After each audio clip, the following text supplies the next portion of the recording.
Okay, here we go. I am going to be ranking the Star Wars films, and thank you for joining me. So to get started, I think I'm going to put A New Hope in S. It was just a good film overall, and it started the franchise. All right, so now we're going to review the holiday special, and there's definitely not really anything good about it, but I do like the rock show performed by Jefferson Starship in this. And I think overall, I would rather rewatch this than the entire sequel trilogy. So for that, I'm going to at least put it in B. Empire Strikes Back, another fantastic film, and if anything, it just showed that good sequels do exist. Yeah, this came out in 1980, and there's nothing that comes to mind of what was a good sequel before it. Return of the Jedi, I don't actually have a lot of problems with it. Like the Ewoks and Death Star and 2 and stuff, that doesn't really bother me. Plus, I think the lightsaber duel between Luke and Vader is very emotional, and it was written very well. Um, so yeah, I think I'm gonna put it in S as well. All right, Caravan of Courage. I think it's fair to say with both of the Ewoks movies, I definitely wasn't the target audience, being well, I'm an adult now, but I must have been 10 or something when I first saw these. I don't quite remember. But for Caravan of Courage, I do think I'm going to put it in C, just because it did have some sloppy visual effects. Like there's this big giant spider that comes around, and you can see like the strings it's attached to. So I'm gonna put it in C for that. For the sequel, The Battle for Endor, I feel like things got better with it, but yeah. Actually, I think I'm just gonna put it in B. I think I'm gonna watch this more than I'm gonna watch Holiday Special though, so I'll just put it right here. All right, The Phantom Menace. So, Phantom Menace, the writing is obviously weak. The dialogue, well, I guess I should specify. So, like, I think the prequels as a whole, they like had a good outline going for it, but the dialogue was just really weak, and the acting too. But that's just the prequels as a whole, and it does also reflect Phantom Menace as well. And it has Jar Jar in it, which I don't know. Jar Jar is just a really annoying character to me. No offense towards Ahmed Best, he's a fantastic actor, and Jar Jar is still impressive for being the first CGI character like ever. So I think I'm going to put it in B. And yeah, I think I'm going to most likely rewatch this more than all of these others, to be honest. Attack of the Clones. It has those same prequel problems, but I like specifically have a hard time believing that Anakin and Padme fall in love. So yeah, I think I'd rather rewatch the Ewok movie first, to be honest, than this one. But in terms of Attack of the Clones, though, I do think the Tatooine segments were written pretty well. Um, yeah. All right, so Revenge of the Sith. Um, I think it still does have a lot of that weak dialogue, but I do feel like a lot of things were improved in Revenge of the Sith. So for that, I think I'm going to put it in A. And then, so this Clone Wars movie right here, this is actually the first movie I saw in theaters, now I think about it. Or, well, sorry, the first Star Wars movie I saw in theaters. But, I don't think there's anything necessarily wrong with the plot or Ahsoka. I do have a hard time believing that the Jedi Council trusts Anakin, especially assuming this takes place not too long after Attack of the Clones. And plus, this was like the beginning of when the Clone Wars multimedia project was being retconned, which was sad to see. So I think I'll put it in B.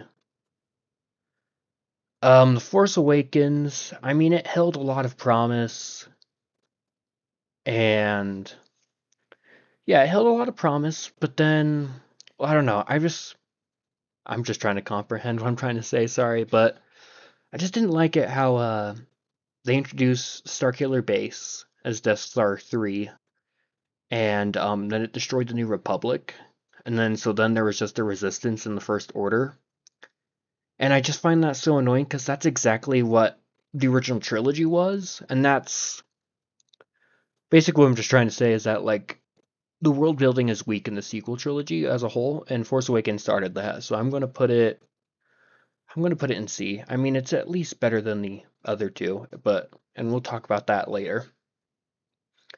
Rogue One was like a fantastic movie. There's no doubt about that.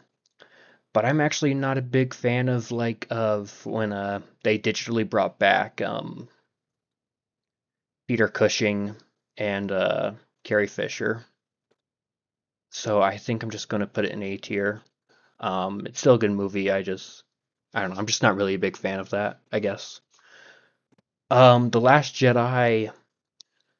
I mean, there's a lot of things we can talk about The Last Jedi specifically, but I guess the big thing for me is that like they treated Luke Skywalker like garbage, and yeah, I was just not really a big fan of that. Super disappointed about it. Um, I just feel like this movie in particular, it was trying to get me to like Rey, but like I already know who Luke is, so I'm more interested in Luke coming as a longtime Star Wars fan. And this film to me basically said, hey, Luke is not cool. You shouldn't like him. You should like Rey instead. And that just didn't bode well with me. Um, I feel like they just didn't have to treat Luke so poorly for me to like Rey. So for that, I'm putting it in D. The Han Solo movie. So I like the idea of a Han Solo movie, but the problem I have with this one is that everything that we know about Han in the original trilogy happens in this movie. So for example, he like gets his blaster, he gets the Falcon, he does the Kessel Run, etc., etc. And it all just happens in this movie. So that's just something that really annoys me. Like I feel like all of these different things should happen over time and not just in one very specific point in Han's life. But you know what? I will watch this over The Last Jedi. So and then Rise of Skywalker, yeah, I mean, just they brought Palpatine back, and they didn't do a good job with it, unfortunately. Among with other things like a Death Star lasers taped to Star Destroyers, and yeah, just a lot of those things in this film was very silly, and they weren't explained very well.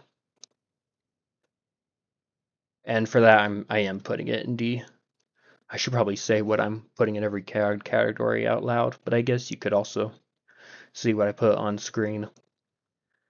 Alright, and then The Mandalorian and Grogu. This is the most recent Star Wars movie that came out this year. Um, so for me, it just felt like a basic side quest. Just a basic Mandalorian side quest episode. And, I mean, it's not a bad movie. I guess the only thing that really bothers me is that, like, there's a lots of reoccurring characters that we already saw. And to me, that just makes this big galaxy a lot more smaller. For example, we see I'm blinking on his name, but I'll put it on screen. But the bounty hunter from Clone Wars, Rada the Hutt, and Zeb. Like we already saw those people, and I feel like they could have been easily replaced with different people, and it wouldn't really change the plot. So I just feel like those characters are shoved in because Star Wars fans are going to recognize them or whatever. Basically, yeah, just I'm just trying to say it just feels a lot like you're putting these people in just for the sake of putting them in, and I don't like that. But I was gonna put it in B, but I think I'm just gonna put it in C, honestly. But the question is, do I watch Caravan of Courage over this? I mean, the nice thing about Caravan of Courage is, despite its crappy visual effects, is that like I still have nostalgia for it because it's like this '80s classic. I mean, I didn't grow up in the '80s. I grew up in the mid in the 2000s. Yeah, so most of my time I was just watching these on DVD.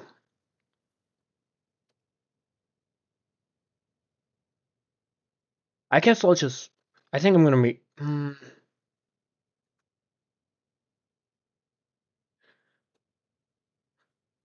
It's tricky.